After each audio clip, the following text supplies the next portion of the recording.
Abraham Lincoln, A Story of Struggle, Leadership, and Legacy. Part 1. From a Log Cabin to a Dream, 1809-1832. Abraham Lincoln was born on February 12, 1809, in a small log cabin in Hardin County, Kentucky. His parents, Thomas Lincoln and Nancy Hanks Lincoln, were poor farmers who struggled to survive in the harsh frontier conditions of early America. The Lincoln family owned little land, had almost no formal education, and lived a life filled with physical labor and uncertainty. From the beginning, Abraham's life was shaped by hardship. His family moved frequently, searching for better land and stability. When Abraham was only 7 years old, the family moved to Indiana. Life there was even more difficult. The forests were dense, the winters were cruel, and disease was common. One of the most tragic events of young Abraham's life occurred in 1818 when his mother, Nancy Hanks Lincoln, died of milk sickness. Abraham was just 9 years old. Her death left a deep emotional scar on him. She had been gentle, intelligent, and one of the few people who encouraged Abraham's love for learning. Formal education was rare on the frontier. Abraham attended school for less than 1 year in total. However, he possessed an intense desire to learn. He borrowed books whenever he could, and read them by candlelight after long days of physical labor. Among his favorite books were the Bible, Aesop's Fables, Robinson Crusoe, and the life of George Washington. Abraham grew into a tall, awkward young man with remarkable physical strength. He worked as a farmhand, rail splitter, ferryman, and store clerk.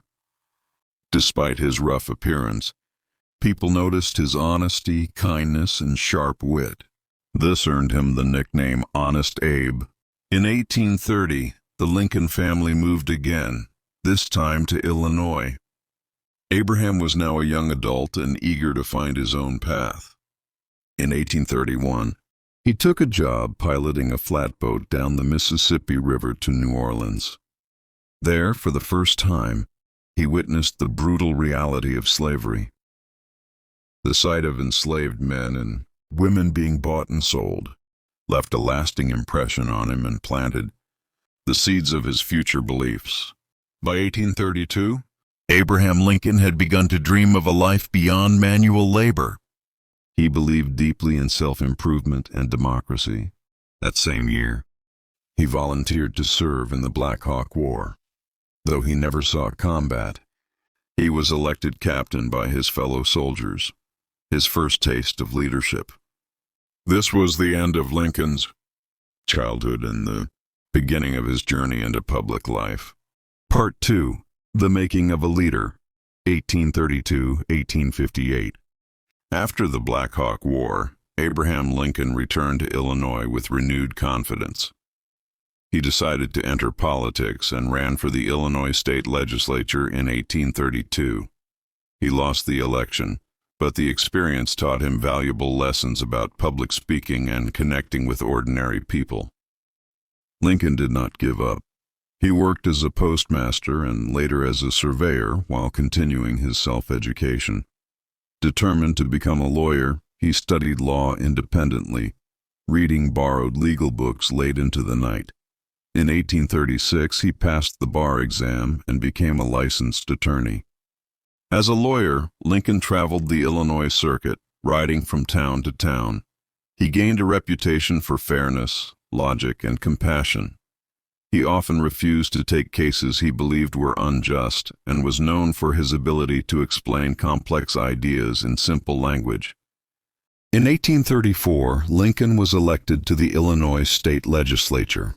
Over the next several terms, he emerged as a leading member of the Whig Party. He supported infrastructure development, public education, and economic modernization. In 1842, Abraham Lincoln married Mary Todd, a well-educated woman from a prominent Kentucky family. Their marriage was complex and sometimes troubled, but Mary was ambitious and believed strongly in Abraham's potential. Together they had 4 sons, though only one survived to adulthood. In 1846, Lincoln was elected to the U.S. House of Representatives. His term was unremarkable, and his opposition to the Mexican-American War was unpopular. After one term, he returned to private law practice, believing his political career might be over. However, the issue of slavery refused to fade. The passage of the Kansas-Nebraska Act in 1854, which allowed territories to vote on whether to permit slavery, deeply angered Lincoln. He believed slavery was morally wrong and dangerous to democracy. Lincoln re-entered politics with passion. In 1858, he ran for U.S. Senate against Stephen A. Douglas. Their famous Lincoln-Douglas debates attracted national attention. Though Lincoln lost the election, his clear arguments against the expansion of slavery made him a national figure. Part 3. President in a Divided Nation, 1860-1863. In 1860, Abraham Lincoln was nominated as the Republican candidate for president. His election victory shocked the nation. Southern states viewed him as a threat to slavery. Before he even took office, several states seceded from the Union. When Lincoln was inaugurated in March 1861, the United States was on the brink of collapse. Shortly afterward, the Civil War began with the Confederate attack on Fort Sumter. Lincoln faced enormous challenges. He had to preserve the Union, manage divided public opinion, and lead a nation at war. Many doubted his abilities, but Lincoln proved to be a patient, thoughtful, and determined leader. He struggled to find effective generals and endured heavy criticism. Despite immense personal grief, including the death of his son, Willie, Lincoln remained focused on his duty. In 1863, Lincoln took one of the most courageous steps of his presidency, issuing the Emancipation Proclamation, declaring enslaved people in Confederate states to be free. Though limited in immediate effect, it transformed the war into a moral fight against slavery.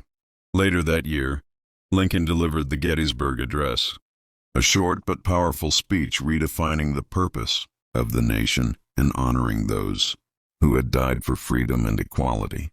Part 4. Triumph, Tragedy, and Immortality, 1864-1865.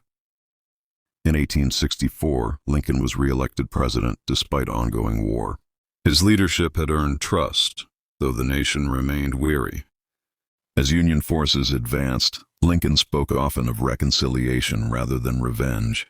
His second inaugural address called for healing with malice toward none. In April 1865, the Civil War ended. Just days later, on April 14th, Abraham Lincoln was assassinated by John Wilkes Booth at Ford's Theater.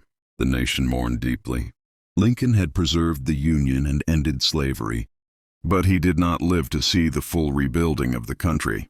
Today, Abraham Lincoln is remembered as one of the greatest leaders in history, a symbol of honesty, courage, sacrifice, and democracy.